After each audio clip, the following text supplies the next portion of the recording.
sa araw na ito sa pamamagitan ng isang Kalikasan, ang hari ay papurihan, naing walang hanggan.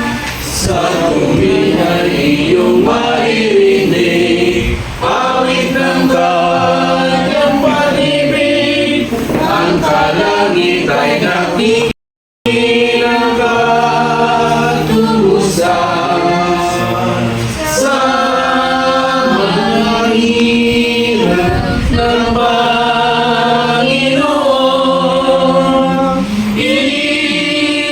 Sigawan ang kalikasan, ang hari ay papuri, ay makakapiling sa pag-alitan. Ating awitin ang katubusan, ang hari ay papurihan, nating walang hanggan.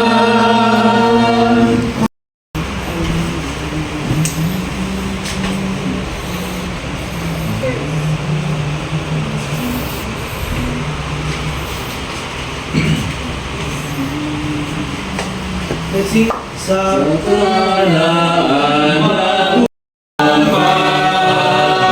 pagbuhat, pagmamahal, kaluluwa ay buhay.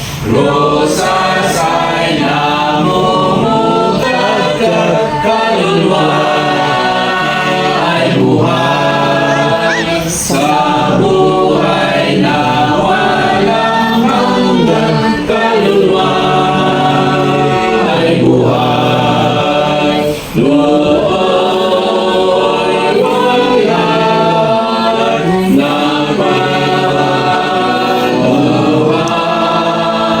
pagmamahal, kaluluwa ay buhay. Ako ay patungo doon, kaluluwa ay buhay. Wala nang pag-ihiwalay, kaluluwa ay buhay. Nooy mayayat na pagbuhat, pagmamahal, kaluluwa ay buhay.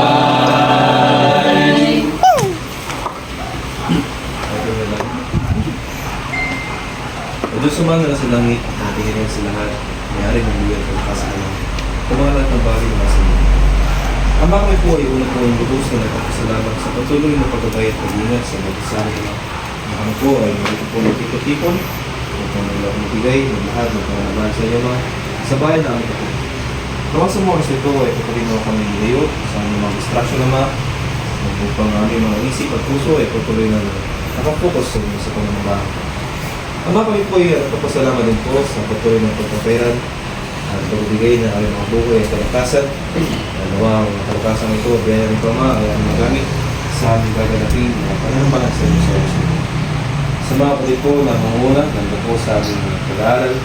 Sa mga oras ito ay nagiging po sila ng sapat na katalinuan. Ang kalakasan naman upang salitang, hindi po salita na kanilang nais na nandun sa amin ay may lahat ng maayos sa inyong kalooban. Kami po ng mga tagapakinig ay tulungan ng walahanin at aral sa amin bilang isang Kristiyan. Sa mga kapatid po na aming hindi kapiling sa oras na ito, sa mga kapatid na nasa online, mga kapatid po na hindi namin kapiling sa oras na ito ay aming sinanudulog. Kung po ang mga interasyon nila, kayo po nakakalama at sakaling po na sila yung may binaramdam at sakitan, amin po sila nilalapit sa pamagitan po ng panalangin ko, patuloy silang makusinin yung pong pagkulan niya kami. At sa amin po mga nagawang pagkakasala at tulad po lang naman, kami po ay lubos, mamini po ng katawaran, mamini po yung aming patid ama o hindi, wala sa aming isip, sa aming mga salita. At lalong-lalong na po ang mga sa aming nagawa. Upang ang panalangin ito at ang total sa iyong pangalan, na hindi ka nagututod, karapat-dapat sa iyong tulad ng harapan. Ito po ang hinihiling ng dalangin sa matamis na pangalan ni Jesus. Amen. Mag-uulan ito natin si Brother Enoch.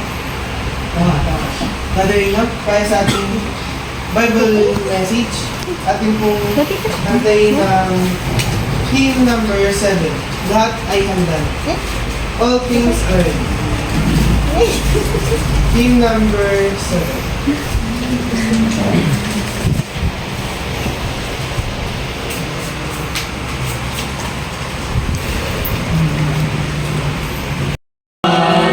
Di pinangasaya, sino mayapit na kay Jesus ay ligtas ka. Sino may lapit na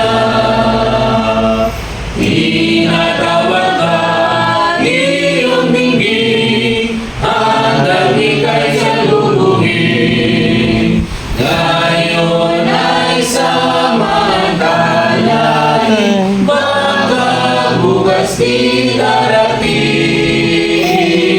Di ginamanyaya, sino may lapit na kay Jesus ay ligtas ka. Sino may lapit na nakahanda na iyong lapitan.